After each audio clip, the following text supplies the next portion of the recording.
I'm a runner, I just do long endurance work. Excuse this really long wind, but a lot of people who do running often lose focus and focus too much or not necessarily enough on the gym. They spend a lot of their focus here on the track or maybe here or on the roads, and they don't do enough work in here.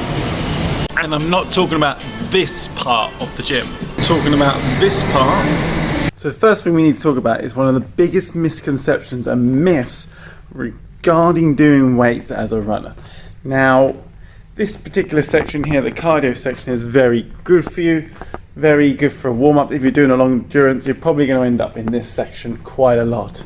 However, there's another section that you will definitely need to go into, and that's the weight section. And we got to combat that first myth, and that's doing any form of strength work, weights or otherwise, will make you bulky as a runner and therefore a slow runner.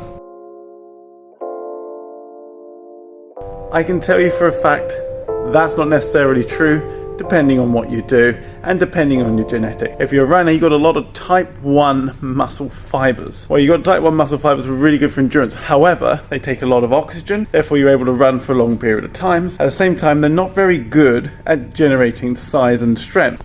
So as we move out the darkness into the light, we have to combat that myth in particular. All athletes, regardless if they're endurance or speed based, has to do strength work.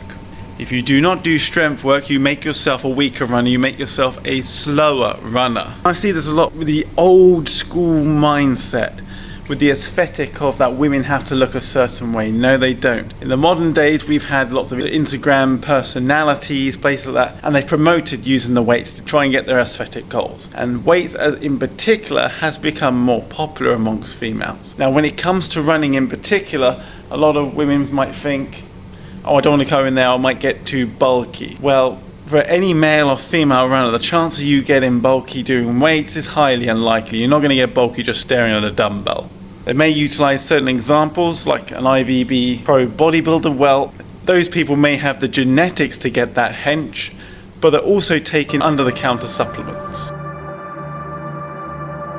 The second myth we have to counter regarding doing strength work is that people often equate strength work with weight work, and that's not necessarily the same thing. You can do strength work without weights, and a lot of runners think, I just need to run, won't I get injured if I do weights? And the answer is no, not necessarily. You may get injured doing weights. Weights is probably the most injurious activity there is. Nonetheless, it can prevent injury, especially amongst those developing adults. Running is a high impact, and when I mean high impact, lots of contact with the ground, so therefore you potentially get a lot of impact injuries. Those impact injuries can add up and potentially lead to a much longer lasting and potentially exacerbate any injuries you may have to a much worse of injury. Also with that, you also get lots of overuse injuries with endurance running. Lots of strains caused particularly down the posterior chain. And when I mean by the posterior chain, we're talking about your glutes,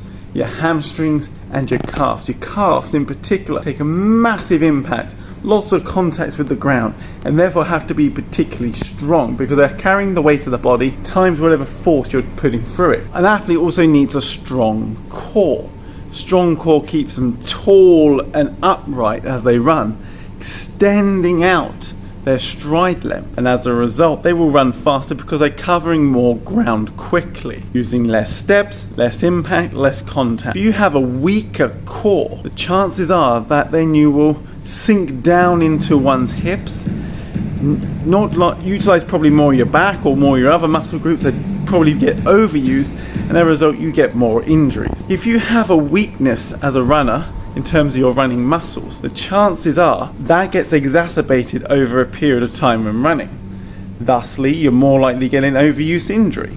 And to a lesser extent, we look at the elite runners, we look at their back lift when it comes with their legs far up. Now that is partly due to speed, but also because of the strength they have, the core strength, the leg strength they have. They're able to lift their leg back further and swing forward, float further. Therefore, when they land and they're striking with their running, it's a lot more fluid, a lot more smooth, and they're not braking as much. And that braking action can potentially cause greater chance of injury, but also, more likely, you run slower as a result. So strength work is highly important, and it can be done with the weights here, or it can be done down here when we do core and strength work. Now, to clarify what one's core is all the muscles, deep muscles in the torso. So there's not necessarily the muscles we see, it's the ones that slapped in behind, both in your front and your back. It's not necessarily your abs. Everyone thinks your core is your abs. No, part of the core. Not necessarily the abs you see, we're talking about the transverse abdominis, the ones behind, these other deep muscles. Okay guys, let us know down in the comments, what kind of weight training do you do to help you with athletics? Smash subscribe, let's get back on with the video.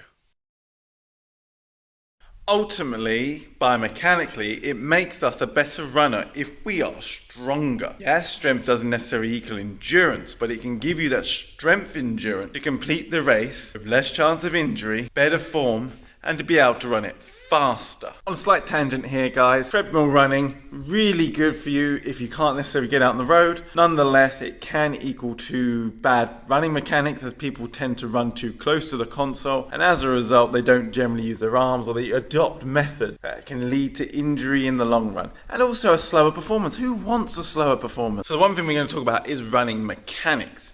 Now, what is running mechanics? Running mechanics, put it quite simply, is how one runs. Good running mechanics will give you a faster time, faster performance, and less chance of injury, because it's not putting the body under unnecessary strain. And when you do longer endurance work, longer distance, the longer time you're running with bad running mechanics can potentially equate to greater chances of injury. And by the way guys, this is not just for running itself, this can be taught towards the sprinting action as well, the sprint mechanics. All endurance runners, every track athlete will at some point, and some field athletes will have to sprint. Endurance, you're running until the last maybe 400 or so, and then it's a sprint.